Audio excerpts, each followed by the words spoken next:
नमस्कार सगळ्यांना, दिवाळीच्या खूप खूप शुभेच्छा। आज मी एक छोटीशी कविता केलेली आहे, फराळ। नक्की तुम्हाला आवडल्यास लाईक करा, सबस्क्राईब करा आणि शेअर करा। आणि दिवाळीच्या तुम्हाला खूप खूप शुभेच्छा। चिवडा म्हणाला चकलीला, चिवडा म्हणाला चकलीला, माझ्याशिवाय शोभा नाही कशालाच, माझ्याशिवाय शोभा नाही कशालाच। आणि चकली पण चिडली आणि तीही म्हणली, चकली चिडली आणि तीही म्हणली, मीच हवी असते प्रत्येकाला, मीच हवी असते प्रत्येकाला।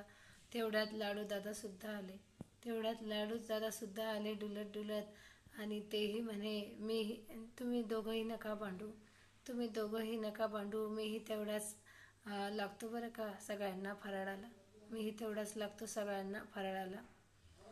तेवढ्यात करंजी ताई आली, तेवढ्यात करंजी ताई आली आणि तुम्ही सगळे बसा शांत, आधीच माझा असतो मान, तुम्ही सगळे बसा शांत, आधीच माझा असतो मान। आणि मग शंकर दादा सुद्धा आले, नंतर मग शंकर दादा सुद्धा आले, तेही म्हणे, माझा मोठा असतो मान, कारण गोड पदार्थ आधी लागतो देवाच्या नैवेद्याला छान, गोड पदार्थ आधी लागतो देवाच्या नैवेद्याला छान, म्हणून माझाच असतो पुढे मान, मग म्हणून माझाच असतो पुढे मान।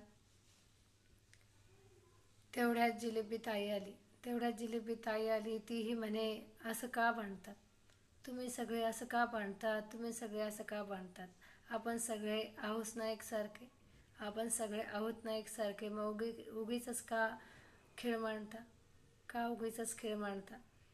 अस्तित्व कधीच कुणी आपलं मिटू शकत नसतं, अस्तित्व आपलं कधीच कुणी मिटू शकत नसतं, कुणीही करू दे काही, कुणीही करू दे काही, ज्याचं त्याचं त्याच्यापाशी असतं, ज्याचं त्याचं त्याच्यापाशी असतं, म्हणून उगीच नका भांडू, म्हणून उगीच नका भांडू, राहू ना सगळेजण आपण बहीण भाऊ म्हणून, आणि छान एकाच ताटात राहू आपण, फराळाचा वाढून मान, फराळाचा वाढून मान। तर दिवाळीच्या तुम्हाला सगळ्यांना खूप खूप शुभेच्छा। माझी छोटीशी कविता कशी वाटली, लाईक सबस्क्राईब करा, धन्यवाद।